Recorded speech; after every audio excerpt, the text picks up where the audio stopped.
ജനാധിപത്യ പ്രക്രിയയുടെ സുതാര്യത ഉറപ്പാക്കുന്നതിനായി കേന്ദ്ര തെരഞ്ഞെടുപ്പ് കമ്മീഷൻ നടപ്പിലാക്കിയ തീവ്ര വോട്ടർ പട്ടിക പരിഷ്കരണത്തിന്റെ കരട് രേഖകൾ പുറത്തുവരുമ്പോൾ രാജ്യത്താകെ പുറത്തായത് 6.5 കോടി വോട്ടർമാരാണെന്ന ഞെട്ടിക്കുന്ന കണക്കുകളാണ് ഇപ്പോൾ പുറത്തുവരുന്നത്. 2026 നിയമസഭാ തെരഞ്ഞെടുപ്പിലേക്ക് നീങ്ങുന്ന കേരളം, തമിഴ്നാട്, പശ്ചിമ ബംഗാൾ തുടങ്ങിയ സംസ്ഥാനങ്ങളിൽ ഈ ശുദ്ധീകരണ പ്രക്രിയ രാഷ്ട്രീയമായ വലിയ വാഗ്വാദങ്ങൾക്കും നിയമ പോരാട്ടങ്ങൾക്കും വഴിമരുന്നിട്ടിരിക്കുകയാണ്.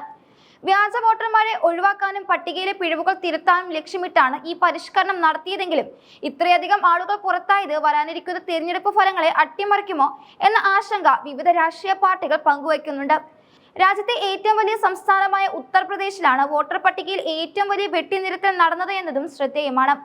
ഉത്തർപ്രദേശിലെ വോട്ടർ പട്ടികയിൽ നിന്ന് 2.89 കോടി പേർ പുറത്തായതോടെ സംസ്ഥാനത്തെ ആകെ വോട്ടർമാരുടെ എണ്ണം 15.44 കോടിയിൽ നിന്ന് 12.55 കോടിയായി ചുരുങ്ങിയിരിക്കുകയാണ്.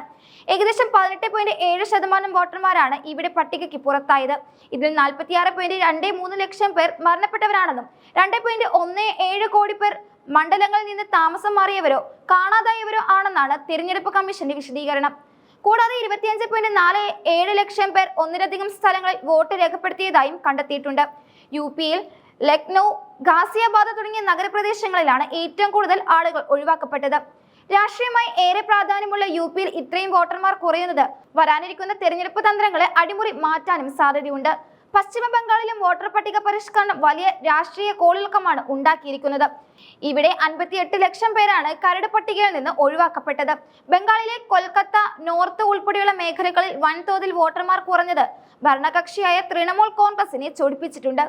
ബംഗാളിലെ പലായനം ചെയ്തവരും മരിച്ചവരും ഇരട്ടിപ്പുള്ളവരും ഈ കണക്കുകളിൽ ഉൾപ്പെട്ടിട്ടുണ്ടെങ്കിലും രാഷ്ട്രീയ ലക്ഷ്യത്തോടെയുള്ള നീക്കമാണെന്ന് ആരോപിച്ച് തൃണമൂൽ കോൺഗ്രസ് ഇതിനോടകം തന്നെ സുപ്രീം കോടതിയെ സമീപിച്ചിട്ടുണ്ട്. സംസ്ഥാനത്തെ പല മണ്ഡലങ്ങളിലും 15 മുതൽ 36% വരെ വോട്ടർമാർ കുറഞ്ഞത് ജനാധിപത്യപരമായ വലിയ ആശങ്കയാണെന്നും പ്രതിപക്ഷം ചൂണ്ടിക്കാണിക്കുന്നു. തമിഴ്നാട്ടിൽ 97 ലക്ഷം പേരും ഗുജറാത്തിൽ 74 ലക്ഷം പേരും പട്ടികയ്ക്ക് പുറത്തായതും ദക്ഷിണേന്ത്യൻ രാഷ്ട്രീയത്തിൽ വലിയ ചർച്ചകൾക്ക് വഴി തുറന്നിരിക്കുകയാണ്. കേരളത്തിലും സമാനമായ രീതിയിൽ വോട്ടർ പട്ടികയിൽ വലിയ മാറ്റങ്ങൾ സംഭവിച്ചു. ഡിസംബർ 24-ന് പുറത്തിറക്കിയ കരട് പട്ടിക പ്രകാരം കേരളത്തിൽ 24 ലക്ഷത്തിലധികം വോട്ടർമാരാണ് പുറത്തായത്. കേരളത്തിലെ വോട്ടർമാരുടെ ആകെ എണ്ണം 2.54 കോടിയായി കുറയുകയും ചെയ്തു. പുറത്തായവരിൽ 6.49 ലക്ഷം പേർ മരണപ്പെട്ടവരും 8.16 ലക്ഷം പേർ സ്ഥിരമായി താമസം മാറിയവരുമാണ്.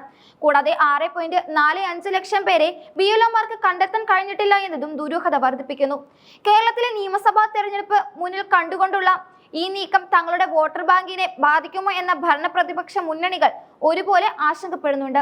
ജനുവരി 22 വരെ പരാതികൾ നൽകാനും പേര് ചേർക്കാനും സമയം അനുവദിച്ചിട്ടുമുണ്ട് എന്നതിനാൽ വലിയ തോതിലുള്ള അപേക്ഷകൾ വരും ദിവസങ്ങളിൽ തെരഞ്ഞെടുപ്പ് കമ്മീഷന് മുന്നിലെത്താനും സാധ്യതയുണ്ട്. തിരഞ്ഞെടുപ്പ് തലത്തിൽ തന്നെ വലിയ സ്വാധീനം ചെലുത്തുന്ന ഈ വോട്ടർ പട്ടിക ശുദ്ധീകരണം സുതാര്യമാണെന്ന് ഉറപ്പാക്കാൻ തെരഞ്ഞെടുപ്പ് കമ്മീഷൻ ഡിജിറ്റൽ സംവിധാനങ്ങളെയാണ് കൂടുതൽ ആശ്രയിക്കുന്നത്. ആധാർ കാർഡുമായി വോട്ടർ പട്ടിക ബന്ധിപ്പിക്കാനുള്ള നീക്കങ്ങളും വ്യാജ വോട്ടർമാരെ കണ്ടെത്താൻ സഹായകമാണെന്നും കമ്മീഷൻ അവകാശപ്പെടുന്നു.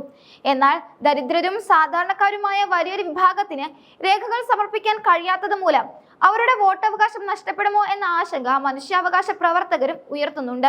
ബീഹാറിൽ വോട്ടർ പട്ടികയിൽ നിന്ന് ഒഴിവാക്കപ്പെട്ടവരുടെ വിവരങ്ങൾ വെബ്സൈറ്റിൽ പരസ്യപ്പെടുത്തണമെന്ന് സുപ്രീം കോടതി ഉത്തരവിട്ടത് ഈ സാഹചര്യത്തെ ഏറെ പ്രാധാന്യമർഹിക്കുന്നു.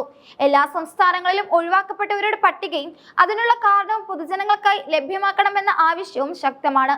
മാർച്ച് 6-ന് അന്തിമ വോട്ടർ പട്ടിക പ്രസിദ്ധീകരിക്കുന്നതോടെ ഇന്ത്യയിലെ തെരഞ്ഞെടുപ്പ് ചരിത്രത്തിന് വ്യക്തമായൊരു രൂപം ലഭിക്കുകയും ചെയ്യും. അതുവരെ രാഷ്ട്രീയ പാർട്ടികൾക്കും സാധാരണക്കാർക്കും തങ്ങളുടെ ആവലാതികൾ ബോധിപ്പിക്കാനും അവസരമുണ്ട്. വരാനിരിക്കുന്ന നിയമസഭാ തെരഞ്ഞെടുപ്പുകളിലും പൊതു തെരഞ്ഞെടുപ്പുകളിലും ഈ 6.5 കോടി വോട്ടർമാരുടെ മാറ്റം വലിയൊരു നിർണായക ഘടകമായിരിക്കും. ജനാധിപത്യം ശക്തിപ്പെടുത്താനുള്ള ഈ ശുദ്ധീകരണ പ്രക്രിയ അർഹരായ ആരുടെയും വോട്ടവകാശം കവരാതിരിക്കട്ടെ എന്നതാണ് രാഷ്ട്രീയ നിരീക്ഷകർ വിലയിരുത്തുന്നത്. കൂടുതൽ വിവരങ്ങൾക്കും പട്ടികയിൽ പേരുണ്ടോ എന്ന് പരിശോധിക്കാനും തെരഞ്ഞെടുപ്പ് കമ്മീഷന്റെ ഔദ്യോഗിക വെബ്സൈറ്റുകൾ ഉപയോഗിക്കാവുന്നതാണ്.